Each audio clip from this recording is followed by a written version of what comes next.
ആരാരും കാണാതെ ആരോമൽ തൈമുല്ല പിന്നെയും പൂവിടുമോ? ആരാരും കാണാതെ ആരോമൽ തൈമുല്ല പിന്നെയും പൂവിടുമോ? പൂഞ്ചില്ല കൊമ്പിന്മേൽ ചാഞ്ചാടും പൂമൊട്ടൻ നെഞ്ചോടു ചേർന്നിടുമോ? ആരാരും കാണാതെ ആരോമൽ തൈമുല്ല പിന്നെയും പൂവിടുമോ? ഗംഭീരം. വെരി ഗുഡ് മോർണിംഗ് പ്രിയപ്പെട്ട പ്രേക്ഷകരെ. ഞങ്ങൾ ഇപ്പോൾ നിൽക്കുന്നത് ഫോർട്ട് കൊച്ചിക്ക് സമീപമാണ്. ഫോർട്ട് കൊച്ചി തൊട്ടടുത്തുള്ള ഫോർട്ട് കൊച്ചി തന്നെ ഉള്ള നെഹ്റു പാർക്കിലാണ്. പാർക്കിനോട് ചേർന്നാണ് നമ്മൾ ഇപ്പോൾ ഉള്ളത്. അപ്പോൾ മോർണിംഗ് വാക്ക് ഇന്ന് നമ്മൾ നടക്കുന്നത് ഈ വഴിയിലൂടെയാണ്. എല്ലാ പ്രേക്ഷകർക്കും ഒരു നല്ല ദിനം ആശംസിച്ച് തുടങ്ങുകയാണ്. അതെ, ഇന്ന് ശനിയാഴ്ചയാണ്, മെയ് 17 ഇടവം 3. ഇന്നത്തെ ദിവസത്തിന് 3 പ്രത്യേകതകൾ. അപ്പൊ നമ്മുടെ ദിലീപ് PC ആണ്. അതെ അതെ, ഇടവം 3 ആയതുകൊണ്ട് 3 പ്രത്യേകതകളാണ്. അപ്പൊ ദിലീപ് PC ആണ് ഇപ്പൊ എനിക്ക് ദിവസം ഇത് പറഞ്ഞു തന്നു. മറ്റേ ഞാൻ കുത്തിയിരുന്ന് സെർച്ച് ചെയ്യണം. ഇപ്പൊ എനിക്കതൊന്ന് ക്രോസ് ചെക്ക് ചെയ്താൽ മതി. ഒന്നാമത്തേത് world telecommunication and information society day ആണ്. അപ്പൊ ടെലികമ്മ്യൂണിക്കേഷൻ സാങ്കേതിക വിദ്യയുമായി ബന്ധപ്പെട്ട കാര്യങ്ങൾക്കൊക്കെ പ്രാധാന്യം കൊടുക്കുകയും അതിന്റെ ഡെവലപ്മെന്റ്സിനെയൊക്കെ ആദരിക്കുകയും ചെയ്യുന്നതിനുള്ളൊരു ദിനമാണ്. 2 ഇന്ന് വേൾഡ് ഹൈപ്പർ ടെൻഷൻ ഡേ ആണ്. ഇപ്പം പ്രജിന് BP വളരെ ഹൈ ആണല്ലോ. അപ്പൊ അങ്ങനെ BP ഹൈ ആയിക്കഴിഞ്ഞാൽ നമുക്ക് മറ്റ് അസുഖങ്ങളും പെട്ടെന്ന് വരികയും നമ്മുടെ ആയുർദൈർഘ്യം കുറയുകയും ചെയ്യും. അതുകൊണ്ട് തന്നെ അതെ ശ്രദ്ധിക്കണം. അത് തന്നെയാണ് എനിക്ക് പറയാനുള്ളത്. അപ്പോൾ BP കൃത്യമായി പരിശോധിക്കുക, നമ്മളുടെ ആയുർദൈർഘ്യം കൂട്ടുക, അതിന് വേണ്ട നടപടികൾ എടുക്കുക എന്നതാണ് ഈ വർഷത്തെ ദിനാചരണത്തിന്റെ ലക്ഷ്യം. ഇനി അങ്ങ് 1998 ഞാൻ ജനിച്ചിട്ടില്ല, അന്ന് ഈ ദിവസമാണ് കുടുംബശ്രീ ആരംഭിക്കുന്നത്. അപ്പോ കുടുംബശ്രീ എന്ന് പറയുന്ന ആ പ്രസ്ഥാനം എത്രത്തോളം നമ്മുടെ സമ്പദ് വ്യവസ്ഥയെ പരിപോഷിപ്പിക്കുന്നു, ഒരു വിഭാഗത്തിലുള്ള സ്ത്രീകൾക്ക് അവരുടെ ശാക്തീകരണം സഹായിക്കുന്നു, ഇതൊക്കെ നമുക്കറിയാം.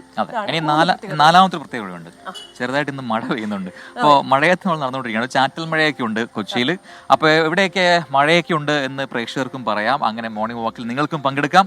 അപ്പോൾ ഒരു സംയുക്ത വാർത്താ നടത്തമാണ് നമ്മൾക്ക് ഈ നടക്കാൻ പോകുന്നത്. അതിനൊക്കെ മുമ്പേ കട്ടിൽ നിന്ന് ചാടി എഴുന്നേക്കുക, റെഡിയാകുക, നടക്കാൻ പോകുന്നവർ നടക്കാൻ പോവുക, നമ്മളോട് കമന്റുകൾ പറയുക, വാർത്തകൾ കേൾക്കുക, വാർത്തകളെ കുറിച്ചുള്ള അഭിപ്രായങ്ങൾ പറയുക. പിന്നെ മാത്രമല്ല മറ്റു ദിവസങ്ങൾ വ്യത്യസ്തമായി നമ്മൾ ഇന്ന് നടന്ന് തുടങ്ങിയിട്ടുണ്ട്. സാധാരണ ഈ ഘട്ടത്തിൽ നമ്മൾ നിന്ന് പറയുകയാണ് ചെയ്യുന്നത്. ഇന്നിപ്പോൾ നടന്നു തുടങ്ങിയിട്ടുണ്ട്. അപ്പോൾ എല്ലാ പ്രേക്ഷകരുടെയും അനുവാദത്തോടെ നമ്മൾ ആരംഭിക്കുകയാണ് മോർണിംഗ് വാക്ക്.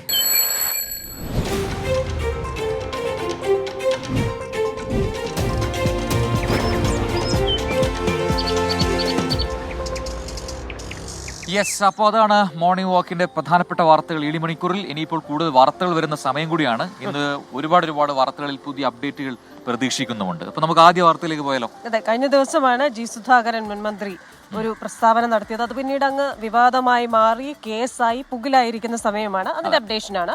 CPIM സ്ഥാനാർത്ഥിക്കായി തപാൽ വോട്ട് പൊട്ടിച്ചു തിരുത്തിയെന്ന മുതിർന്ന CPIM നേതാവ് G. സുധാകരന്റെ വിവാദ പ്രസംഗത്തിൽ കേസെടുത്ത പോലീസ് ഇന്ന് നടപടികളിലേക്ക് കടക്കും. G. സുധാകരന്റെ മൊഴി പോലീസ് രേഖപ്പെടുത്തിയേക്കും. ബൂത്ത് പിടിച്ചെടുത്തത് മുതൽ വ്യാജരേഖ ചമച്ചതുവരെയുള്ള വകുപ്പുകൾ ചുമത്തിയാണ് FIR എന്നുകൂടി അറിയുന്നു. മനീഷ് മഹിപാൽ ആലപ്പുഴയിൽ നിന്ന് ചേരുകയാണ് വിവരങ്ങളുമായി. Manish, very good morning. അപ്പോൾ ആലപ്പുഴ വീണ്ടും ശ്രദ്ധാകേന്ദ്രമാവുകയാണ്. അതും G. സുധാകരന്റെ ഒരു വെളിപ്പെടുത്തലിന്റെ ഭാഗമായി അത് വലിയ വിവാദമാവുന്നു. ഇപ്പോൾ കേസാവുന്നു എന്നുള്ളതാണ്. പോലീസ് കൂടി ഈ രംഗത്തേക്ക് വരുന്നു. നേരത്തെ തെരഞ്ഞെടുപ്പ് കമ്മീഷൻ ഈ വിഷയത്തിൽ ഇടപെട്ട് അത് കേസെടുക്കണമെന്ന നിർദ്ദേശവും നടപടി വേണമെന്ന നിർദ്ദേശമൊക്കെ നൽകിയതാണ്. അതുമായി ബന്ധപ്പെട്ട് തഹസിൽദാർ വരികയും മൊഴി രേഖപ്പെടുത്തുകയും ചെയ്തു. ഇപ്പോൾ പോലീസ് ഏത് ഘട്ടത്തിലാണ് ഈ വിഷയത്തിൽ ഇടപെടുന്നത്? എന്താണ് FIR പറയുന്നത്? ഇന്നത്തെ നടപടികൾ എന്തൊക്കെ? ധൃതി പിടിച്ച് പോലീസ് ഈ രീതിയിൽ ഒരു FIR രജിസ്റ്റർ ചെയ്തതിൽ തീർത്തും അസ്വസ്ഥനാണ് G. സുധാകരൻ. നേരത്തെ തഹസിൽദാർ മൊഴി രേഖപ്പെടുത്തി കളക്ടർക്ക് റിപ്പോർട്ട് കൊടുത്തിരുന്നു. പക്ഷേ പോലീസ് ഒരു തരത്തിലും ഒരു വിവരങ്ങളും ആരായാൻ വേണ്ടി G. സുധാകരനെ സമീപിച്ചിട്ടില്ല. ഇന്ന് G. സുധാകരനെ ചോദ്യം ചെയ്യും, അതായത് മൊഴി പോലീസ് രേഖപ്പെടുത്തും. ആലപ്പുഴ സൗത്ത് പോലീസാണ് ഇത് സംബന്ധിച്ച് അന്വേഷണം നടത്തുന്നത്. ഈ കേസിന്റെ ഭാവി സംബന്ധിച്ച് വലിയ അനിശ്ചിതത്വമുണ്ട്. കാരണം ഇത് സംബന്ധിച്ച് ഒരു തെളിവോ അല്ലെങ്കിൽ മറ്റ് മൊഴികളോ ആ കാലത്ത് ഏതെങ്കിലും തരത്തിലുള്ള മൊഴിയോ രേഖപ്പെടുത്താൻ വേണ്ടി വേണ്ടിയിട്ട് പോലീസിന് ഇതുവരെയും സാധിച്ചിട്ടില്ല. അതുകൊണ്ട് തന്നെ ഈ കേസ് സംബന്ധിച്ച് എങ്ങനെ മുന്നോട്ട് പോകും എന്ന തരത്തിലുള്ള നിയമ ഉപദേശം നിലവിൽ പോലീസിന് ലഭ്യമായിട്ടില്ല. എഫ്ഐആർ പക്ഷേ രജിസ്റ്റർ ചെയ്തിട്ടുണ്ട്. ഏറ്റവും പ്രധാനപ്പെട്ട കാര്യം, ഈ കേസ് സംബന്ധിച്ച സാങ്കേതികത്തിനപ്പുറം ജി സുധാകരൻ പാർട്ടിയിൽ ഒറ്റപ്പെടുന്നു എന്നുള്ള മറ്റൊരു കാര്യം കൂടിയാണ്. കാരണം ഈ ജി സുധാകരനെ കേസെടുത്ത ഈ മണിക്കൂർ വരെയും ആരും വിളിച്ചിട്ടില്ല. ഒരു CPM നേതാവോ അല്ലെങ്കിൽ ജില്ലയിലെ 8 CPMന്റെ ഇടത് MLA മാരുണ്ട്. ആരും ഇതുമായി ബന്ധപ്പെട്ട് ജി സുധാകരനെ കാര്യങ്ങൾ തിരക്കാൻ വേണ്ടി അദ്ദേഹത്തെ ഫോണിലോ അല്ലെങ്കിൽ നേരിട്ടോ കാണാൻ എത്തിയില്ല എന്ന കാര്യം കൂടിയാണ് ജി സുധാകരനുമായി അടുത്ത വൃത്തങ്ങൾ നിന്ന് നമുക്ക് ലഭ്യമാകുന്ന കാര്യം. ജി സുധാകരൻ നിലവിൽ താമസിക്കുന്ന അദ്ദേഹത്തിന്റെ പുന്നപ്രയിലെ വീട്ടിലല്ല. അദ്ദേഹത്തിന്റെ ഭാര്യ ഒരു ദൂരയാത്ര പോയതുകൊണ്ട് അദ്ദേഹം ആലപ്പുഴ ഗസ്റ്റ് ഹൌസിലാണ് നിലവിൽ താമസിക്കുന്നത്. അദ്ദേഹത്തെ ഇതുമായി ബന്ധപ്പെട്ട് ആരും വിളിക്കാത്തതിലും അതും അദ്ദേഹത്തെ അലട്ടുന്നുണ്ട്. ഒപ്പം തന്നെ പാർട്ടിക്കും ഇത് വലിയൊരു ക്ഷീണം ഉണ്ടാക്കി എന്നുള്ളൊരു വിലയിരുത്തലുണ്ട്. കാരണം ജി സുധാകരൻ നിരന്തരമായി ഇത്തരത്തിലുള്ള ചില പ്രസ്താവനകൾ നടത്തുന്നത് പാർട്ടിക്കും വലിയ ക്ഷീണം ഉണ്ടാക്കുന്നുണ്ട്. ഇന്ന് ഇത് സംബന്ധിച്ച് മൊഴി രേഖപ്പെടുത്തുമ്പോൾ ജി സുധാകരൻ നേരത്തെ തഹസിൽദാർക്ക് കൊടുത്ത മൊഴിയുടെ കണ്ടന്റ്, അദ്ദേഹം ഈ പ്രസംഗം 1 മണിക്കൂർ നീണ്ട പ്രസംഗമായിരുന്നു. അതായത് അതിന്റെ അർത്ഥം താൻ ഉദ്ദേശിച്ചത് ബാലറ്റ് പൊട്ടിച്ച് തിരുത്തി എന്നുള്ളതല്ല, അതേ മറിച്ച് അതൊരു ഭാവന കലർത്തി പറഞ്ഞതാണ്. അത് മറ്റു ചില ഉദ്ദേശങ്ങളുണ്ടായിരുന്നു. NGO യൂണിയൻ പോലുള്ള സർവീസ് സംഘടനകളുടെ ആളുകളുടെ വോട്ടുകൾ കൃത്യമായി പാർട്ടിക്ക് ലഭ്യമാകുന്നില്ല എന്ന് അവരെ ബോധ്യപ്പെടുത്താൻ വേണ്ടി താൻ അത് ആ രീതിയിൽ അവതരിപ്പിച്ചതാണെന്നുള്ളൊരു കാര്യമാണ് അദ്ദേഹം നേരത്തെ തഹസിൽദാർക്ക് കൊടുത്ത മൊഴിയിൽ പറഞ്ഞത്. അതേ കാര്യം തന്നെ അദ്ദേഹം ആവർത്തിക്കും എന്ന് കൂടി നോക്കി കാണേണ്ടതുണ്ട്. ഒപ്പം തന്നെ പോലീസിനെ സംബന്ധിച്ച് അന്നത്തെ കാലത്തെ തെളിവുകൾ 1989 നടന്ന തെരഞ്ഞെടുപ്പാണ്. അന്നത്തെ തെരഞ്ഞെടുപ്പ് സാമഗ്രികളടക്കം 5 വർഷം ട്രഷറിയിൽ സൂക്ഷിക്കാറുണ്ട്. 5 വർഷങ്ങൾക്ക് ശേഷം അത് ട്രഷറിയിൽ ഉണ്ടാവുകയില്ല. അതുകൊണ്ട് തന്നെ അത്തരം കാര്യങ്ങളുടെ എന്തെങ്കിലും തരത്തിലുള്ള ഹാർഡ് കോപ്പികളോ അല്ലെങ്കിൽ അന്ന് കമ്പ്യൂട്ടർവൽക്കരണം അല്ലാത്തതുകൊണ്ട് തന്നെ അന്നത്തെ സോഫ്റ്റ് കോപ്പികളോ പോലീസിന് ലഭ്യമാവുകയില്ല. അപ്പൊ ഏത് തരത്തിലായിരിക്കും പോലീസ് തെളിവ് ശേഖരിക്കുന്നത് കൂടി നോക്കി കാണേണ്ടതുണ്ട്. പ്രജിൻ. യെസ്, മനീഷ് മഹിപാലാണ് വിശദാംശങ്ങൾ നൽകിയത്. എന്തായാലും ജി സുധാകരൻ പറഞ്ഞ കാര്യത്തിൽ നിന്നും പിന്നീട് വ്യതിലിച്ചു പോകുന്നതൊക്കെ നമ്മൾ കണ്ടതാണ്. എന്തായാലും ആ വെളിപ്പെടുത്തൽ അത് ഗൗരവ സ്വഭാവത്തുള്ളതാണെന്ന് തെരഞ്ഞെടുപ്പ് കമ്മീഷൻ പറഞ്ഞിരിക്കുന്നു. ഇപ്പോൾ പോലീസ് കൂടി രംഗത്ത് വരുന്നു. അപ്പൊ മനീഷ് ഏറ്റവും ഒടുവിൽ പറഞ്ഞു നിർത്തിയ കാര്യമാണ് ഏറ്റവും പ്രധാനപ്പെട്ടത്. എങ്ങനെയാണ് ഇത് തെളിയിക്കുക എന്നുള്ളതാണ്. 89 നടന്ന സംഭവമാണ്. അന്ന് നീ തോന്നുന്നു ക്രിസ്ത്യാനിയൊക്കെ അന്ന് കോളേജിലൊക്കെ പഠിക്കുന്ന സമയം. ഇല്ല, ഞാനന്ന് ജനിച്ചിട്ടില്ലാത്ത സമയമാണ്. അതുകൊണ്ട് എനിക്ക് അങ്ങനെ ഒരു സംഭവം ഓർമ്മയേ ഇല്ല.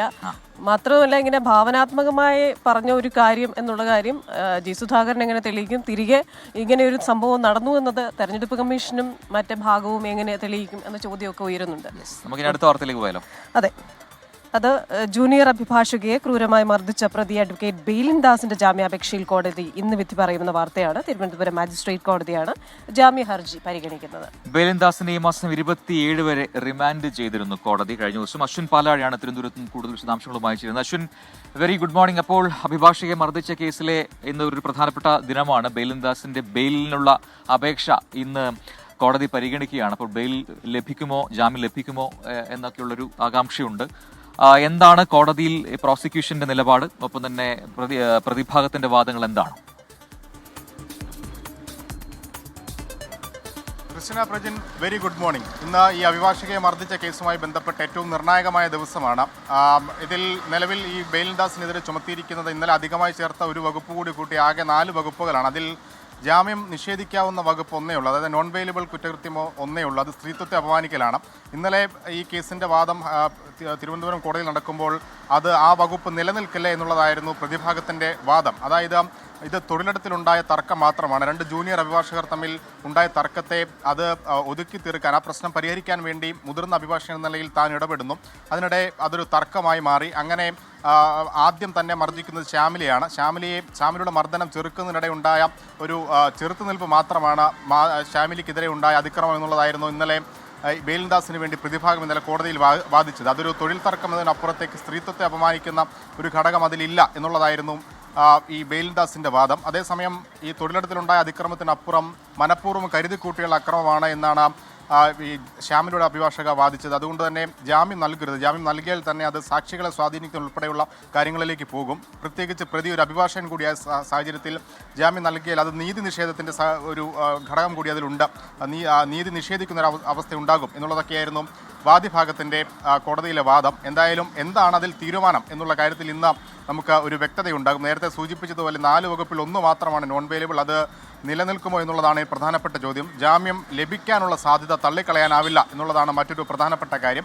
എന്തായാലും രാവിലെ 11 മണിയോടുകൂടി ബെയിലിൻദാസിന്റെ ജാമ്യാപേക്ഷ കോടതി പരിഗണിക്കുന്നുണ്ട്. നിലവിൽ പൂജപ്പുര ജയിലിലാണ് നിലവിൽ ജുഡീഷ്യൽ കസ്റ്റഡി, ജാമ്യാപേക്ഷയിൽ വിധി വരുന്നതുവരെ ജുഡീഷ്യൽ കസ്റ്റഡിയിലേക്ക് ബെയിലിൻദാസിനെ കോടതി അയച്ചിരിക്കുന്നത്.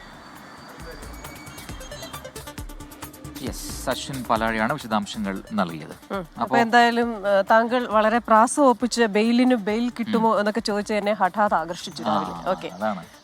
അപ്പോൾ നമ്മളെ ഈ ഫോർട്ട് കൊച്ചിയിലാണുള്ളത്. ഈ പറയുന്നത് പോലെ ഈ കാണുന്ന ഓൾഡ് ഹാർബർ ഹോട്ടലൊക്കെ ഈ ഫോർട്ട് കൊച്ചിയുടെ ഒരു മുഖമാണ്. ഇവിടെ വന്നു കഴിഞ്ഞാൽ എല്ലാവരും ഫോട്ടോ ഒക്കെ എടുത്ത് അല്ലെങ്കിൽ റീലൊക്കെ എടുക്കുന്ന ഒരു ഏരിയ കൂടിയാണിത്. തൊട്ടടുത്താണ് നമ്മൾ ഈ പറഞ്ഞ നെഹ്റു പാർക്ക് ഉള്ളത്. അപ്പോൾ അതിലേക്ക് നമ്മൾ കടക്കും. അതിനു മുമ്പ് വളരെ പ്രധാനപ്പെട്ട മറ്റൊരു വാർത്ത കൂടിയുണ്ട്, അതിലേക്കാണ് ഇനി. അപ്പോൾ ആ വാർത്ത സന്തോഷം തരുന്ന വാർത്തയാണ്. തിരുവനന്തപുരത്ത് നിന്ന് കാണാതായ 11-കാരനെ എറണാകുളം തൃപ്പൂണിത്തുറയിൽ കണ്ടെത്തി. പുത്തൻകോട്ട സ്വദേശി അർജുനെയാണ് തൃപ്പൂണിത്തുറ റെയിൽവേ സ്റ്റേഷൻ ഭാഗത്ത് നിന്ന് കണ്ടെത്തിയത്. അമൽ സുരേന്ദ്രൻ കൊച്ചിയിൽ നിന്ന് കൂടുതൽ വിവരങ്ങളുമായി ചേരുന്നു. അമൽ, വെരി ഗുഡ് മോർണിംഗ്. അമലിന് പങ്കുവെക്കാനുള്ളതൊരു വളരെ ഹാപ്പി ആയിട്ടുള്ളൊരു ന്യൂസാണ് മോർണിംഗിൽ. കാരണം നമ്മൾ കാണാതായ ഒരു കുട്ടിയെ അന്വേഷിച്ച് ഇറങ്ങുന്ന ആൾക്കാരെ കണ്ടതാണ്, പോലീസിനെ കണ്ടതാണ്. അപ്പോൾ അവർക്ക് നമുക്കെല്ലാം ആശ്വാസം തരുന്നൊരു വാർത്ത അമൽ പങ്കുവെക്കുന്നു. തൃപ്പൂണിത്തുറയിൽ നിന്നും ആ കുട്ടിയെ കണ്ടെത്തി എന്നുള്ളതാണ്. എന്തൊക്കെ കാര്യങ്ങൾ നമുക്ക് മനസ്സിലാക്കാൻ കഴിയുന്നുണ്ട്? കുട്ടി എങ്ങനെയാണ് ഇവിടെ എത്തിയതെന്നാണ് ഇപ്പോൾ അറിയാൻ കഴിയുന്നത്.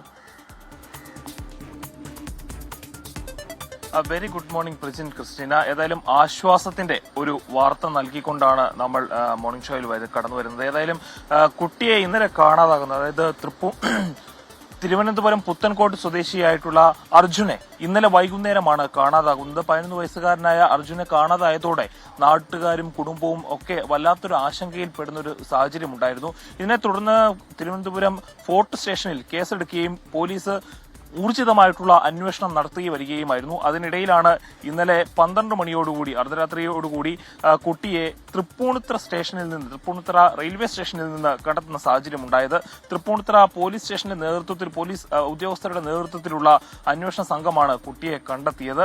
ഇത് എങ്ങനെയാണ് കുട്ടി തിരുവനന്തപുരത്ത് നിന്ന് ഇത്ര ദൂരം യാത്ര ചെയ്ത് തൃപ്പൂണിത്തുറയിൽ എത്തിയത് എന്നതിനെക്കുറിച്ചൊക്കെയുള്ള അന്വേഷണങ്ങൾ ഊർജിതമായി വരികയാണ്. ഏതായാലും കുട്ടി ഇന്നലെ വൈകുന്നേരം വീട്ടിൽ നിന്ന് അമ്പലത്തിൽ പോകാനാണ് എന്ന് പറഞ്ഞാണ് ഇറങ്ങിയത്. അതിനുശേഷം കുട്ടിയെ കാണാതാവുകയായിരുന്നു. ഇതോടെയാണ് ആശങ്ക പടർന്നതും കുട്ടിക്ക് വേണ്ടിയിട്ടുള്ള വ്യാപകമായ തിരച്ചിലുണ്ടായതും. ഏതായാലും ഇപ്പോൾ കുട്ടിയെ കണ്ടെത്തിയിട്ടുണ്ട്. ഇപ്പോൾ തിരുവനന്തപുരം പോലീസുമായിട്ട് തൃപ്പൂണിത്തുറ പോലീസ് ബന്ധപ്പെടുകയും കുട്ടി ഇപ്പോൾ നിലവിൽ തൃപ്പൂണിത്തുറ സ്റ്റേഷനിലാണ് ഉള്ളത് എന്നാണ് നമ്മൾ മനസ്സിലാക്കുന്നത്. ഏറ്റവും അടുത്ത സമയത്ത് തന്നെ കുട്ടിയെ തിരുവനന്തപുരം പോലീസിന് കൈമാറും എന്നാണ് പോലീസ് ഉദ്യോഗസ്ഥരെല്ലാം നമ്മളോട് പറയുന്നത്. എങ്ങനെയാണ് കുട്ടി ഇവിടം വരെ എത്തിയത് എന്നതിനെക്കുറിച്ചുള്ള വിശദമായ കാര്യങ്ങൾ പോലീസ് ചോദിച്ച് അറിയുകയാണ്. പ്രജിൻ, ക്രിസ്റ്റീന. ശരി.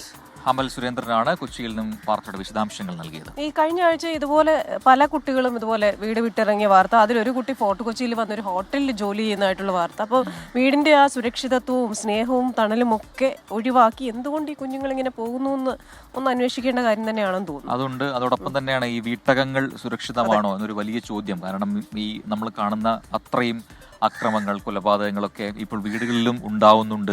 അതായത് ഇപ്പം അച്ഛനും അമ്മയും സഹോദരങ്ങളെയൊക്കെ ആക്രമിക്കുന്ന നില അത് പലയിടങ്ങളിലും ഉണ്ട്. അത്തരം ഒരുപാട് ക്രൈം വാർത്തകൾ ഇങ്ങനെ എല്ലാ ദിവസവും വരുന്നുണ്ട്. അത് ഒരു സത്യം തന്നെയാണ്. അപ്പൊ കുട്ടികൾ എന്തുകൊണ്ട് വീട് വിട്ടു പോകുന്നു എന്നുള്ളത് വളരെ ഗൗരവ സ്വഭാവത്തിൽ അന്വേഷിക്കേണ്ട വിഷയം തന്നെയാണ്. അപ്പൊ ഈ കുട്ടികൾ വീട് വിട്ടു പോകുമ്പോൾ നമുക്ക് ഒന്ന് കശ്മീരിലേക്ക് പോയാലോ. അവിടെ തീവ്രവാദത്തിനെതിരെയുള്ള ഇന്ത്യയുടെ നയം വ്യക്തമാക്കുന്നതിനായി വിദേശത്തേക്ക് അയക്കുന്ന സംഘത്തിന്റെ വിശദമായ വിവരം ഇന്ന് കേന്ദ്ര സർക്കാർ പുറത്തുവിട്ടേക്കും. ഈ മാസം 22-നാണ് സംഘം പര്യടനം നടത്തുക. അമേരിക്ക UK പര്യടനം നടത്തുന്ന സംഘത്തെ ഡോക്ടർ ശശി തരൂർ MP ആണ് നയിക്കുന്നത്. കഴിഞ്ഞ ദിവസം ആ വാർത്ത പുറത്തു വന്നതാണ്. വിനീത VG ഡൽഹിയിൽ നിന്ന് ചേരുന്നു കൂടുതൽ വിശദാംശങ്ങളുമായി. വിനീത, വെരി ഗുഡ് മോർണിംഗ്. ഡൽഹിയിൽ എന്താണ് കാലാവസ്ഥ എന്ന് ആദ്യം പറയൂ, അതിനുശേഷം വാർത്തയിലേക്ക് കിടക്കാം. ഏറ്റവും പ്രധാനപ്പെട്ട വാർത്ത, ഇന്ത്യയുടെ ഈ സർവകക്ഷി സംഘങ്ങൾ വിദേശ രാജ്യങ്ങളിലേക്ക് പോവുകയാണ്. അപ്പോൾ എത്ര സംഘങ്ങളുണ്ട് അതിനൊക്കെ ഒരു വ്യക്തത ഇന്നുണ്ടാവും എന്ന് തോന്നുന്നു അല്ലേ? അപ്പോൾ മലയാളികൾ അല്ലെങ്കിൽ കേരളത്തിലുള്ള MP-മാരൊക്കെ ഓരോ സംഘങ്ങളിലായി ഇടം പിടിക്കുമെന്നാണ് നമ്മൾ കരുതുന്നത്. വിവരങ്ങൾ.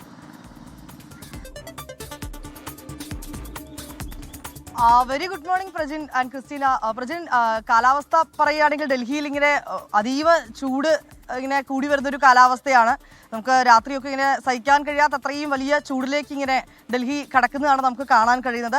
വാർത്തയുടെ കാര്യത്തിലേക്ക് വരുമ്പോൾ വാർത്തയ്ക്കും അതേ ചൂട് തന്നെയാണ്. ഇപ്പോൾ സൂചിപ്പിച്ചതുപോലെ തീവ്രവാദത്തിനെതിരെയുള്ള ഇന്ത്യയുടെ നയം വ്യക്തമാക്കുന്നതിന് അയക്കുന്ന വിദേശ പര്യടനം നടത്തുന്ന സംഘത്തിന്റെ കൂടുതൽ വിശദാംശങ്ങൾ ഇന്ന് കേന്ദ്ര സർക്കാർ പുറത്തുവിട്ടേക്കും. പ്രജിൻ പറഞ്ഞതുപോലെ ഇന്നലെ ആ സംഘത്തിൽ ഡോക്ടർ ശശി തരൂരും ഒപ്പം തന്നെ ജോൺ ബ്രിട്ടാസ് MPയും ഉണ്ട് എന്ന കേന്ദ്ര സർക്കാർ ഇന്നലെ വ്യക്തമാക്കിയിട്ടുണ്ടായിരുന്നു. ആ സംഘത്തിൽ എത്ര പേരാണുള്ളത്, ആരൊക്കെ, ഏതൊക്കെ മേഖലകളായിരിക്കും സന്ദർശിക്കുക തുടങ്ങിയ കാര്യങ്ങളൊക്കെ ഇന്നായിരിക്കും നമുക്ക് അറിയാൻ കഴിയുന്നത്. ഈ മാസം 22-നാണ് സംഘം ഈ പര്യടനം നടത്തുന്നത്. US-UK പര്യടനം നടത്തുന്ന സംഘത്തെ ശശി തരൂർ ആയിരിക്കും നയിക്കുക. ഈ കേന്ദ്രമന്ത്രി കിരൺ റിജിജു ഈ കാര്യം അധ്യക്ഷൻ മല്ലികാർജ്ജുൻ ഖാർഗെയുമായി സംസാരിച്ചിട്ടുണ്ട്. ഒപ്പം തന്നെ വിദേശ പര്യടന സംഘത്തിൽ CPM രാജ്യസഭാ MP ജോൺ ബ്രിട്ടാസുമുണ്ട്. ഭീകരവാദത്തിനെതിരായ ഇന്ത്യയുടെ പോരാട്ടം ലോക രാഷ്ട്രങ്ങളുടെ കൂടി പിന്തുണ തേടുന്നതിന് വേണ്ടിയാണ് ഇങ്ങനെ ഒരു വിദേശ പര്യടനം ഉദ്ദേശം വച്ചിട്ടുള്ളത്. ഒപ്പം തന്നെ ഇന്നലെ ജമ്മു കാശ്മീരിലെ ബുദ്ഗാമിൽ നിന്ന് 3 ഭീകരരെ കൂടി സൈന്യം പിടികൂടിയിട്ടുണ്ടായിരുന്നു. 2020 മുതൽ ലഷ്കർ ഇ തൊയ്ബയുടെ ഓവർഗ്രൗണ്ട് വർക്കേഴ്സായി പ്രവർത്തിക്കുന്നവരാണ് ഇന്നലെ പിടിയിലായത്. ഇവരിൽ നിന്ന് പിസ്റ്റലുകളും ഒരു ഗ്രനേഡും കണ്ടെടുത്തിട്ടുണ്ട്. സമാന രീതിയിൽ ഇന്നും സൈന്യത്തിന്റെ ഓപ്പറേഷൻ തുടരുകയും ചെയ്യുന്നുണ്ട്. പ്രജയ്. ശരി, വിനീത വിജിയാണ് വിവരങ്ങൾ നൽകിയത്. അപ്പോൾ ആ സംഘത്തിൽ ആരൊക്കെ ഉണ്ടാകും എന്നത് നമുക്ക് അറിയാൻ സാധിക്കും. ഭീകരവാദത്തിനെതിരായ ഇന്ത്യയുടെ നിലപാട് ലോകത്തെ അറിയിക്കുക എന്ന ലക്ഷ്യത്തോടെയാണ് ഈ സംഘം യാത്ര ചെയ്യാൻ പോകുന്നത്.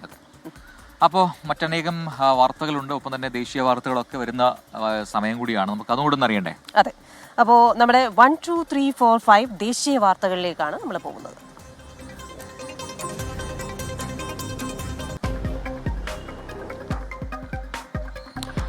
ക്ലിയറൻസ് ലൈസൻസ് റദ്ദാക്കിയ കേന്ദ്ര സർക്കാർ നടപടിയെ ചോദ്യം ചെയ്ത് ഡൽഹി ഹൈക്കോടതിയെ സമീപിച്ച് തുർക്കി ആസ്ഥാനമായുള്ള വ്യോമയാന കമ്പനി സെലബി ഓപ്പറേഷൻ സിന്ദൂറിലൂടെ തുർക്കി പാകിസ്ഥാനെ സഹായിച്ച പശ്ചാത്തലത്തിലായിരുന്നു കമ്പനിക്കെതിരായ കേന്ദ്ര നടപടി.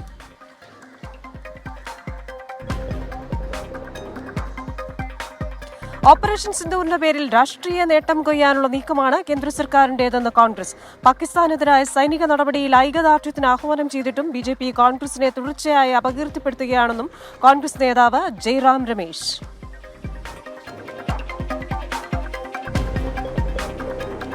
ഉത്തർപ്രദേശിലെ ബാലിയയിൽ അരുംകൊല. ഭർത്താവിനെ കൊലപ്പെടുത്തി മൃതദേഹം 6 കഷണങ്ങളാക്കി നദിക്കരയിൽ തള്ളി ഭാര്യയും ആൺസുഹൃത്തും. പ്രതി മായാദേവിയും സുഹൃത്ത് അനിൽ യാദവും അറസ്റ്റിൽ.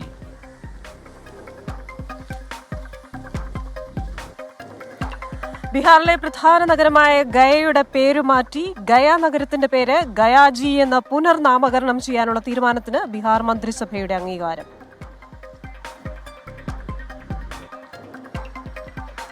മധ്യപ്രദേശിലെ ബാലാഘട്ടിൽ കടുവയുടെ ആക്രമണം. 33-കാരന് ദാരുണാന്ത്യം. മരിച്ചത് വനത്തിൽ വിറക് ശേഖരിക്കാനെത്തിയ അനിൽ അഖൻ സിംഗ്.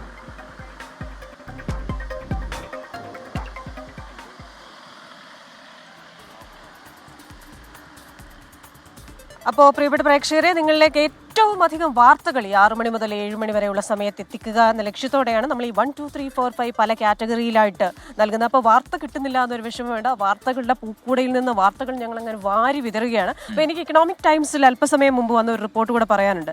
ഇപ്പോൾ ഇന്ത്യ പാകിസ്ഥാനുമായുള്ള എല്ലാ വ്യാപാര ബന്ധവും നിർത്തിവെച്ചേക്കുകയാണ്. പക്ഷെ എന്നാലും ഇന്ത്യയിലേക്ക് പാകിസ്ഥാൻ ചില ഐറ്റംസ് ഏതെങ്കിലും തരത്തിൽ എത്തിക്കാൻ ശ്രമിക്കുന്നുണ്ട് എന്ന വാർത്തകൾ വന്നിരുന്നു.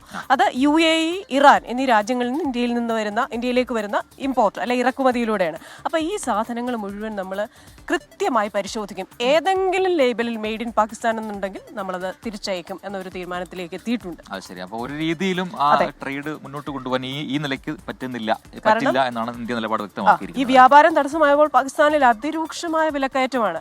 അതായത് 1 കിലോ നെയ്ക്ക് 2900 രൂപ കൊടുക്കുക, അതുപോലെ പാലിന് 180 രൂപ ലിറ്ററിന് കൊടുക്കുക. അങ്ങനെ വലിയ വിലക്കയറ്റ പ്രശ്നത്തിലാണ് അവർ. മറുഭാഗത്ത് ഈ പറയുന്ന പോലെ നമ്മുടെ ഈ ഇൻഡസ് വാട്ടർ ട്രീറ്റി അത് ഇങ്ങനെ മരവിപ്പിച്ചിരിക്കുന്നത് കൊണ്ട് തന്നെ അതുമായി ബന്ധപ്പെട്ട വെള്ളമില്ലാത്തത് കൊണ്ടുള്ള കാർഷിക പ്രശ്നങ്ങൾ അവിടെ തുടങ്ങിയിട്ടുണ്ടെന്ന് മനസ്സിലാക്കുന്നു. അതൊരു ദൂരവ്യാപകമായ പ്രത്യാഘാതം ഉണ്ടാക്കുന്ന പ്രശ്നങ്ങളാണ്. അപ്പോൾ പാകിസ്ഥാനെ എല്ലാ രീതിയിലും പരിഞ്ഞു മുറുക്കുക എന്ന് തന്നെയാണ് ഇന്ത്യയുടെ ലക്ഷ്യം. അപ്പോൾ അതിൽ ഒരു സമാധാന ചർച്ചയൊക്കെ ഉണ്ടാവട്ടെ അല്ലേ?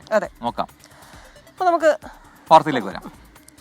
അതിനു മുമ്പ് കമന്റുകൾ ഇങ്ങനെ നിരനിരയായി വരുന്നുണ്ട്. നമ്മുടെ ആദം മുഹമ്മദ് ഒരു പ്രേക്ഷകൻ പറയുന്നു, കുട്ടികൾ വീട് വിട്ടു പോകുന്നത് കുട്ടികളുടെ മനസ്സിൽ സമൂഹം ഇട്ടുകൊടുക്കുന്ന പൊതുബോധത്തിന്റെ പ്രശ്നമാണെന്നൊരു അഭിപ്രായം ആദം പങ്കുവെക്കുന്നു. കുട്ടികളെ ഒരു തരത്തിലും നിയന്ത്രിക്കാനോ ശാസിക്കാനോ പാടില്ല എന്നാണ് പ്രചരിപ്പിക്കപ്പെടുന്നത് എന്നാണ് ആദം പറയുന്നത്. അങ്ങനെയുണ്ടോ? എനിക്കറിയില്ല അങ്ങനെ. പക്ഷേ ശാസന കുറഞ്ഞിട്ടുണ്ട്. തല്ലും തല്ലോടലും എന്നതിൽ നിന്നൊക്കെ മാറി എല്ലാ കാര്യങ്ങളും അങ്ങ് സാധിച്ചു കൊടുക്കുന്ന രീതിയിലേക്ക് ചിലയിടങ്ങളിൽ നിന്ന് മാറിയിട്ടുണ്ട്. നമ്മുടെ തോമസ് മാത്യു പറഞ്ഞിട്ടുണ്ട്, ഈ ഫോർട്ട് കൊച്ചിക്ക് അടുത്ത് തന്നെ ഒരുപാട് മനോഹര സ്ഥലങ്ങളുണ്ട് കൊച്ചിയിൽ തന്നെ. അപ്പോൾ അദ്ദേഹത്തിന് അത് സജസ്റ്റ് ചെയ്യാവുന്നതാണ്. നമുക്ക് അങ്ങനെ പോവുകയും ചെയ്യാം. വാർത്തയിലേക്ക് പോകും അല്ലേ? ഓക്കെ, നമ്മള് കണ്ണൂരിലേക്കാണ്. അവിടെ നിന്ന് അരുൺ പൂപ്പറമ്പ് ഒരു വാർത്ത റിപ്പോർട്ട് ചെയ്യുന്നത്. കണ്ണൂർ മലപ്പട്ടത്ത് യൂത്ത് കോൺഗ്രസിന്റെ പ്രകടനത്തിനിടെ പ്രകോപന മുദ്രാവാക്യം വിളിച്ച സംഭവത്തിൽ യൂത്ത് കോൺഗ്രസ് നേതാക്കളുടെ അറസ്റ്റ് ഇന്ന് രേഖപ്പെടുത്തിയേക്കും. യൂത്ത് കോൺഗ്രസ് ജില്ലാ പ്രസിഡന്റ് വിജിൽ മോഹൻ, KSU ജില്ലാ പ്രസിഡന്റ് MC അതുൽ തുടങ്ങിയവർക്കെതിരെ ജാമ്യം ലഭിക്കുന്ന വകുപ്പുകളാണ് മയിൽ പോലീസ് ചുമത്തിയിരിക്കുന്നത്. മനഃപൂർവ്വം ലഹളയുണ്ടാക്കാൻ ശ്രമിച്ചു എന്നാണ് FIR. അരുൺ പൂപ്പറമ്പയാണ് കണ്ണൂരിൽ നിന്ന് ചേരുന്നത്. Arun, very good morning. അപ്പോൾ ഇങ്ങനെ മനഃപൂർവ്വം ലഹളയുണ്ടാക്കാൻ ശ്രമിച്ചു എന്ന പേരിൽ ഒരു FIR വരുന്നു. ഒപ്പം തന്നെ വലിയ സുരക്ഷാ ക്രമീകരണങ്ങളും അവിടെ ഏർപ്പെടുത്തിയിട്ടുണ്ടല്ലോ, വിവരങ്ങൾ പറയും. ക്രിസ്റ്റീന, ധീരജിനെ കുത്തിയ കത്തി അറബിക്കടലിൽ താഴ്ത്തിയിട്ടില്ല എന്ന പ്രകോപന മുദ്രാവാക്യം മലപ്പട്ടത്തെ യൂത്ത് കോൺഗ്രസ് പദയാത്രക്കിടെയാണ് ഈ പ്രകോപന മുദ്രാവാക്യം മുഴക്കിയത്. ഇതിനെതിരെ CPM അതോടൊപ്പം തന്നെ DYFI, SFI ഉൾപ്പെടെ വലിയ പ്രതിഷേധവും ഉയർത്തിക്കൊണ്ടുവന്നിരുന്നു. ഇന്നലെയാണ് ഈ പ്രകോപന മുദ്രാവാക്യത്തിൽ യൂത്ത് കോൺഗ്രസ് നേതാക്കളെ അതോടൊപ്പം തന്നെ KSU നേതാക്കളെ ഉൾപ്പെടെ പ്രതികളാക്കി മയിൽ പോലീസ് കേസെടുത്തത്. യൂത്ത് കോൺഗ്രസ് ജില്ലാ പ്രസിഡന്റ് വിജിൽ മോഹൻ, അതോടൊപ്പം തന്നെ KSU ജില്ലാ പ്രസിഡന്റ് MC അതുൽ ഉൾപ്പെടെ ഈ കേസിൽ പ്രതികളാണ്. മനഃപൂർവ്വം ലഹളയുണ്ടാക്കാൻ ഈ മുദ്രാവാക്യം മുഴക്കി എന്നതാണ് പോലീസിന്റെ കേസുമായി ബന്ധപ്പെട്ട FIR-ൽ പറയുന്നത്. ഈ നേതാക്കളുടെ അറസ്റ്റ് ഇന്ന് രേഖപ്പെടുത്തിയേക്കും എന്ന വിവരമാണ് ലഭിക്കുന്നത്. എന്നാൽ ജാമ്യം ലഭിക്കാവുന്ന വകുപ്പുകളാണ് ചുമത്തിയിട്ടുള്ളത്. അറസ്റ്റ് രേഖപ്പെടുത്തിയാലും ഇവരെ ജാമ്യത്തിൽ വിടാനുള്ള സാധ്യതയാണ് കാണുന്നത്. അതോടൊപ്പം തന്നെ ക്രിസ്റ്റീന സൂചിപ്പിച്ചതുപോലെ ഈ മലപ്പട്ടത്തെ ഈ പ്രകോപന മുദ്രാവാക്യവും സംഘർഷത്തെയും പിന്നാലെ ജില്ലയിലാകെ പ്രശ്നങ്ങൾ, അതായത് അക്രമ സംഭവങ്ങൾ റിപ്പോർട്ട് ചെയ്യുന്ന സാഹചര്യം ഉണ്ടായിരുന്നു കഴിഞ്ഞ ദിവസങ്ങളിലായി. അത് തടയുന്നതിന് വേണ്ടി പോലീസ് ശക്തമായ സുരക്ഷയാണ് വിവിധയിടങ്ങളിൽ ഒരുക്കിയിട്ടുള്ളത്. മലപ്പട്ടത്ത് നേരത്തെ തന്നെ വലിയ സുരക്ഷ ഉണ്ട്. അവിടെ ഇപ്പോഴും പോലീസിന്റെ വലിയ കാവൽ മലപ്പട്ടത്തെ വിവിധ കേന്ദ്രങ്ങളിലുണ്ട്. അതോടൊപ്പം തന്നെ ഇന്നലെ സിറ്റി പോലീസ് കമ്മീഷണറുടെ നേതൃത്വത്തിൽ സ്ഥിതിഗതികൾ വിലയിരുത്തിയിരുന്നു. വിവിധ കേന്ദ്രങ്ങളിൽ സംഘർഷമുണ്ടാകാൻ സാധ്യതയുള്ള വിവിധ കേന്ദ്രങ്ങളിൽ സുരക്ഷ കൂടുതൽ ശക്തമാക്കിയിട്ടുണ്ട്. രാത്രികാല നിരീക്ഷണം ഉൾപ്പെടെ ശക്തമാക്കിയിട്ടുണ്ട്. ഏതെങ്കിലും തരത്തിൽ തുടർ സംഘർഷങ്ങൾ ഉണ്ടാകാതിരിക്കുന്നതിന് വേണ്ടിയുള്ള ജാഗ്രതയാണ് പോലീസ് സ്വീകരിച്ചു വരുന്നത്. നമുക്കറിയാം, സമീപകാലത്ത് ഇത്തരം രാഷ്ട്രീയ സംഘർഷങ്ങൾ തുടരെ ഉണ്ടാകുന്ന രാഷ്ട്രീയ സംഘർഷങ്ങൾ കണ്ണൂരിൽ ഉണ്ടായിരുന്നില്ല. ഒരു ഇടവേളയ്ക്ക് ശേഷമാണ് രാഷ്ട്രീയ സംഘർഷങ്ങൾക്ക് കണ്ണൂർ വേദിയാവുന്നത്. അതുകൊണ്ട് തന്നെ അത് തടയുന്നതിന് വേണ്ടിയിട്ടുള്ള ശ്രമങ്ങളാണ് പോലീസ് അന്തരീക്ഷം ഉണ്ടാവണം. കൂടുതൽ അനിഷ്ട സംഭവങ്ങൾ ഉണ്ടാകരുത് എന്നാണ് എല്ലാവരും ആഗ്രഹിക്കുന്നത്. അതിനുള്ള ഇടപെടൽ ഉണ്ടാവുന്നുണ്ട് അധികൃതരുടെ ഭാഗത്തു നിന്നും. ഇനി നമ്മൾ പോകുന്നത് എറണാകുളത്ത് കഴിഞ്ഞ ദിവസം വന്ന ആ ഒരു വാർത്തയിലേക്കാണ്. എറണാകുളം നെടുമ്പാശ്ശേരിയിൽ CISF ഉദ്യോഗസ്ഥർ യുവാവിനെ ക്രൂരമായി കാറിടിപ്പിച്ചു കൊന്ന കേസിൽ അന്വേഷണ നടപടികൾ ഊർജിതമാക്കി പോലീസ്. കേസിലെ 2 പ്രതികളെയും കസ്റ്റഡിയിൽ വാങ്ങാനുള്ള അപേക്ഷ സമർപ്പിക്കും. കസ്റ്റഡിയിൽ കിട്ടിയ ശേഷം പ്രതികളെ സംഭവ സ്ഥലത്തെത്തിച്ച് തെളിവെടുപ്പ് നടത്തും. തർക്കത്തിനിടയിൽ പ്രതികൾ കാറെടുത്ത് പോകാൻ ശ്രമിച്ചപ്പോൾ പോലീസ് വന്നിട്ട് പോയാൽ മതി എന്ന് ഐവിൻ ജിജോ പറഞ്ഞതാണ് പ്രകോപനത്തിന് കാരണമെന്ന് റിമാൻഡ് റിപ്പോർട്ടിലടക്കം പറയുന്നുണ്ട്. അമൽ സുരേന്ദ്രൻ കൊച്ചിയിൽ ഒരിക്കൽ കൂടി ചേരുകയാണ് ഈ വാർത്തയുടെ കൂടുതൽ വിവരങ്ങൾ നൽകാൻ. Amal, once again welcome to morning walk. അപ്പോൾ ഈ വിഷയം, അതായത് CISF ഉദ്യോഗസ്ഥർ പ്രതിയായി ഈ കൊലക്കേസുമായി ബന്ധപ്പെട്ട് ഇന്നിപ്പോൾ കസ്റ്റഡി അപേക്ഷ നൽകുകയാണ് പോലീസ്. അപ്പോൾ ചില കാര്യങ്ങളൊക്കെ ഇനിയും തെളിവായി ശേഖരിക്കാറുണ്ട് എന്നാണോ അതിൽ നിന്നും വ്യക്തമാകുന്നത്? അപ്പം തന്നെ ഇപ്പോൾ നേരത്തെ നടത്തിയിരിക്കുന്ന ഈ മൊഴിയെടുക്കലിലൊക്കെ തന്നെ ചില കാര്യങ്ങളൊക്കെ പറഞ്ഞിട്ടുണ്ട്. അപ്പോൾ അതിലൊക്കെ പരമാവധി തെളിവുകൾ ശേഖരിക്കുക എന്നതായിരിക്കുമല്ലോ പോലീസിന്റെ മുന്നിലുള്ള ദൗത്യം, അല്ലേ? തീർച്ചയായും അങ്ങനെ തന്നെയാണ് പ്രജിൻ. കേരളത്തിന്റെ മനസാക്ഷിയെ ഒന്നാകെ നടുക്കുന്ന ഒരു സംഭവമാണ് നെടുമ്പാശ്ശേരിയിൽ ഉണ്ടായത്. ഏതായാലും 25 വയസ്സ് മാത്രം പ്രായമുണ്ടായിരുന്ന ഐവിൻ ജിജോയെ CIF ഉദ്യോഗസ്ഥർ കാറിടിപ്പിച്ച് മനഃപൂർവ്വം കൊല്ലണം എന്ന ഉദ്ദേശത്തോടു കൂടി തന്നെ കാറിടിപ്പിച്ചു എന്നാണ്. കാറിടിപ്പിക്കുക മാത്രമല്ല, 37 മീറ്ററോളം ഐവിനെ വലിച്ചുകൊണ്ട് പോകുന്ന ഒരു സ്ഥിതി ഉണ്ടായി, ബോണറ്റിലിരുത്തി വലിച്ചുകൊണ്ട് പോകുന്ന ഒരു സ്ഥിതി ഉണ്ടായി എന്നാണ് റിമാൻഡ് റിപ്പോർട്ടിൽ പോലീസ് ഇന്നലെ പറയുകയുണ്ടായത്. ഏതായാലും ഇന്ന് പോലീസ് എന്തായാലും ഈ 2 പ്രതികൾക്ക് വേണ്ടിയിട്ടുള്ള കസ്റ്റഡി അപേക്ഷ കോടതിയിൽ സമർപ്പിക്കും എന്നാണ് നമുക്ക് അറിയാൻ സാധിക്കുന്നത്. ഈ സംഭവത്തിൽ ഉള്ള പലതരത്തിലുള്ള സംശയങ്ങളും നാട്ടുകാരും കുടുംബക്കാരും ഒക്കെ പ്രകടിപ്പിക്കുന്നുണ്ട്. ആ സംശയങ്ങൾക്കെല്ലാം ഒരു നിവൃത്തി ഉണ്ടാകണമെങ്കിൽ കൂടുതലായിട്ട് ഈ പ്രതികളെ കസ്റ്റഡിയിൽ ലഭിച്ച് തന്നെ ചോദ്യം ചെയ്യേണ്ടതുണ്ട്. ഏതായാലും നിലവിൽ ഇവരെ അറസ്റ്റ് ചെയ്തപ്പോഴും മറ്റുമായിട്ട് പോലീസ് ഇവരോട് സംസാരിക്കുകയും ഇവരെ ചോദ്യം ചെയ്യുന്ന സാഹചര്യങ്ങളെല്ലാം ഉണ്ടായിരുന്നു. അപ്പോൾ പലതരത്തിലുള്ള കാര്യങ്ങൾ ഇവർ പറഞ്ഞിട്ടുണ്ട്. അതിലെല്ലാം കൂടുതൽ വ്യക്തത ഈ പോലീസിന് ലഭിക്കേണ്ടതുണ്ട്. അതുകൊണ്ട് തന്നെ ഇവരെ കസ്റ്റഡിയിൽ കിട്ടണം എന്നാണ് പോലീസിന്റെ ആവശ്യം. ഏതായാലും നമുക്കറിയാവുന്നതാണ്, ഉദ്യോഗസ്ഥരാണ്, കേന്ദ്ര സർക്കാരിന്റെ ഉദ്യോഗസ്ഥരായിട്ടുള്ള ഇവരെയും സംസ്ഥാന സർക്കാരുമായിട്ട് സംസ്ഥാന പോലീസുമായിട്ടുള്ള ഒരു കേസാണിത്. അപ്പോൾ ഇതിന്റെ ഗൗരവം വിലയിരുത്തി തന്നെ ചിലപ്പോൾ ഒരു വിപുലീകരിച്ച അന്വേഷണ സംഘം ഈ കേസിൽ ഇടപെടാനുള്ള സാഹചര്യങ്ങൾ നിലനിൽക്കുന്നുണ്ട്. അത് ഇതുവരെയും വ്യക്തമായിട്ടില്ല, പക്ഷേ അങ്ങനെ ഒരു സാധ്യത നിലനിൽക്കുന്നുണ്ട്. ഏതായാലും ഈ പ്രതികൾക്ക് വേണ്ടിയിട്ടുള്ള ഒരു കസ്റ്റഡി അപേക്ഷ ഇന്ന് സമർപ്പിക്കാനുള്ള സാധ്യതകളാണ് എല്ലാം നിലനിൽക്കുന്നത്. ഏതായാലും ഇവരിപ്പോൾ 14 ദിവസത്തേക്കുള്ള റിമാൻഡിലാണുള്ളത്. കുടുംബത്തിന്റെ ആവശ്യം ഈ ഉദ്യോഗസ്ഥരെ എത്രയും പെട്ടെന്ന് ജോലിയിൽ നിന്ന് പിരിച്ചുപിടിക്കുകയും ഇവർക്ക് തക്കതായ നിയമശിക്ഷ, നിയമം അനുശാസിക്കുന്ന തരത്തിലുള്ള തക്കതായ ശിക്ഷ നൽകണമെന്നുമുള്ളതാണ്. ക്രിസ്റ്റീന. ശരി, അമൽ സുരേന്ദ്രനാണ് വിശദാംശങ്ങൾ നൽകിയത്. അപ്പോ എന്നാലും ആ മലപ്പുറം കാളികാവിലെ കടുവ എവിടെയാ? അതൊരു ചോദ്യമാണ്. നമുക്ക് അതിന്റെ വിശേഷങ്ങൾ ചോദിക്കാം, അതിന്റെ വിവരങ്ങൾ എന്താണെന്ന് വിപിൻ സിയോട് ചോദിക്കാം. വിപിൻ സി വിജയൻ അതുമായി ബന്ധപ്പെട്ട വാർത്തകൾ നൽകാൻ തയ്യാറായിട്ടുണ്ട്. അപ്പോൾ അതിൽ അപ്ഡേറ്റ് എന്താണെന്ന് നോക്കാം. ആദ്യം മലപ്പുറം കാളികാവിലെ നരഭോജി കടുവയ്ക്ക് വേണ്ടിയുള്ള തിരച്ചിൽ ഇന്ന് 3-ാം ദിവസമാണ്. 20 പേരടങ്ങുന്ന 3 ടീമുകളായി RRT സംഘം ഇന്നും തെരച്ചിൽ നടത്തുമെന്ന് അറിയാൻ കഴിയുന്നു. 2 കുങ്കിയാനകളെയും ഇന്ന് തെരച്ചിലിനായി ഉപയോഗിക്കുന്നുണ്ട്. വിപിൻ ചേരുകയാണ്. Vipin, very good morning. ഇപ്പോൾ കഴിഞ്ഞ ദിവസമൊക്കെ ഡ്രോൺ ഉപയോഗിച്ചുള്ള തെരച്ചിൽ നടത്തുമെന്ന് പറഞ്ഞിരുന്നു. പല തരത്തിലുള്ള തെരച്ചിൽ രീതികൾ ഉപയോഗിക്കുന്നുണ്ട്. പക്ഷെ എന്നാലും ഈ കടുവയെ കണ്ടെത്താനായിട്ടില്ല. കടുവ എവിടെയാണ്? എന്താണ് വിവരങ്ങൾ?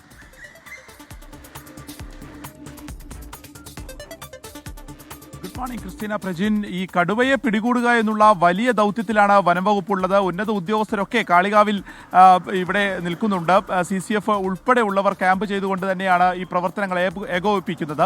ഇപ്പോൾ ഇന്ന് ഈ കടുവ എവിടെയെന്നുള്ളത് തന്നെയാണ് ചോദ്യം. കാരണം 50ഓളം ക്യാമറകൾ സ്ഥാപിച്ചിട്ടുണ്ടായിരുന്നു. ഇന്നിപ്പോൾ 3-ാമത്തെ ദിവസമാണ്. പക്ഷേ ഈ ക്യാമറകളിലൊന്നും തന്നെ കടുവയുടെ സാന്നിധ്യം സ്ഥിരീകരിക്കാനായിട്ടില്ല. പക്ഷേ സ്ഥലത്ത് അതിൻ്റെ കാൽപ്പാടുകൾ ഇന്നലെ കണ്ടെത്തിയിട്ടുണ്ട്. അപ്പോൾ അത് പ്രകാരം ആ ടെറിട്ടറി വിട്ട് പോയിട്ടില്ല എന്നുള്ളത് തന്നെയാണ് ഇപ്പോൾ ഒരു നിഗമനമുള്ളത്. അപ്പോൾ കൂടുതൽ പരിശോധനകൾ, ഡ്രോണിൻ്റെയൊക്കെ പരിശോധനകൾ ഇന്നലെ തന്നെ ആരംഭിച്ചിരുന്നു.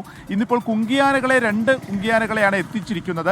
മുത്തങ്ങയിൽ നിന്ന് കുഞ്ചു, അതുപോലെ തന്നെ കോന്നി സുരേന്ദ്രൻ എന്നീ 2 കുങ്കിയാനകളെ എത്തിച്ചിട്ടുണ്ട്. ഇവയെ ഇന്നിപ്പോൾ ഡോക്ടർമാർ രാവിലെ പരിശോധിക്കും. അപ്പോൾ ആരോഗ്യനില തൃപ്തികരമാണെങ്കിൽ ഇവയെ ഉപയോഗിച്ചിട്ടുള്ള തിരച്ചിൽ ആരംഭിക്കും. ഇത് തീർത്തും ഒരു കുന്ന് തന്നെ എന്ന് പറയാം. റാവുത്തൻകാട് എന്നുള്ളൊരു കുന്നാണ്, അവിടെ ഒരു റബ്ബർ എസ്റ്റേറ്റ് ആണ്. അപ്പോൾ ആ പ്രദേശത്തേക്ക് കൂടുതൽ പരിശോധനകൾ നടക്കേണ്ടതുണ്ട്. അത് ഉൾപ്രദേശത്തേക്ക് പോയിട്ടുള്ള ഒരു തിരച്ചിൽ എന്നുള്ളത് തന്നെയാണ് ഈ കുങ്കിയാനകളെ ഉപയോഗിച്ചുള്ള തിരച്ചിലുകൊണ്ട് ഉദ്ദേശിക്കുകയും ചെയ്യുന്നത്. 20 പേരടങ്ങുന്ന 3 സംഘങ്ങൾ ഇവിടെ ക്യാമ്പ് ചെയ്യുന്നുണ്ട്. അപ്പോൾ കടുവയെ പിടികൂടണമെന്നുള്ള ആവശ്യം, നാട്ടുകാരെ ആവശ്യം നമുക്ക് ഊഹിക്കാവുന്നേ ഉള്ളൂ. കാരണം അത്രത്തോളം ഭീതിജനകമായിട്ടുള്ള ഒരു സാഹചര്യമാണ്. ഇതുവരെയും പിടികൂടാനായിട്ടില്ല. അത് ഉൾപ്രദേശത്തേക്ക് പോയിട്ടുണ്ടോ ഈ കടുവ എന്നുള്ള അന്വേഷണം കൂടിയാണ് ഈ ഘട്ടത്തിൽ നടക്കുന്നത്. ഇന്ന് രാവിലെയും ഡ്രോണിനെ ഉപയോഗിച്ചുള്ള പരിശോധനകൾ നടക്കും. വിജയനാണ് മലപ്പുറത്ത് നിന്ന് വിശദാംശങ്ങൾ നൽകിക്കൊണ്ടിരിക്കുന്നത്. സമയം 6 മണി കഴിഞ്ഞ് 30 മിനിറ്റായി. നമ്മുടെ കമന്റ് ബോക്സിൽ പ്രേക്ഷകരുണ്ട്. പ്രിയപ്പെട്ട പ്രേക്ഷകൻ ഷഫീർ മണ്ണാർക്കാട് ചോദിക്കുകയാണ്, കമന്റ് ബോക്സിലുള്ള പോയിന്റും കിരീടവും എന്താണെന്ന് വ്യക്തമാക്കാമോ ക്രിസ്റ്റി പ്രജിൻ? അതൊരു സർപ്രൈസ് ആണ് പ്രേക്ഷകർക്ക്. നമ്മുടെ കമന്റ് ബോക്സിൽ വരികയും കമന്റ് ചെയ്യുകയും സജീവമായി പോസിറ്റീവായിട്ടുള്ള കാര്യങ്ങൾ പറയുകയും, പോസിറ്റീവ് എന്ന് പറഞ്ഞു കഴിഞ്ഞാൽ നമ്മളെ വിമർശിക്കരുതെന്നല്ല പറയുന്നത്, അതായത് അശ്ലീലവും മ്ലേച്ഛവുമായ കാര്യങ്ങൾ ഒഴിവാക്കി നല്ല കാര്യങ്ങൾ സംസാരിക്കുന്നവരെ നമ്മൾ എങ്ങനെ പരിഗണിക്കും എന്ന് നമ്മൾ പറയുന്നതാണ്. പക്ഷെ അതൊരു സർപ്രൈസാണ്. അത് പിന്നീടാണ് ആ ഒരു പ്രഖ്യാപനം ഉണ്ടാകുന്നത്.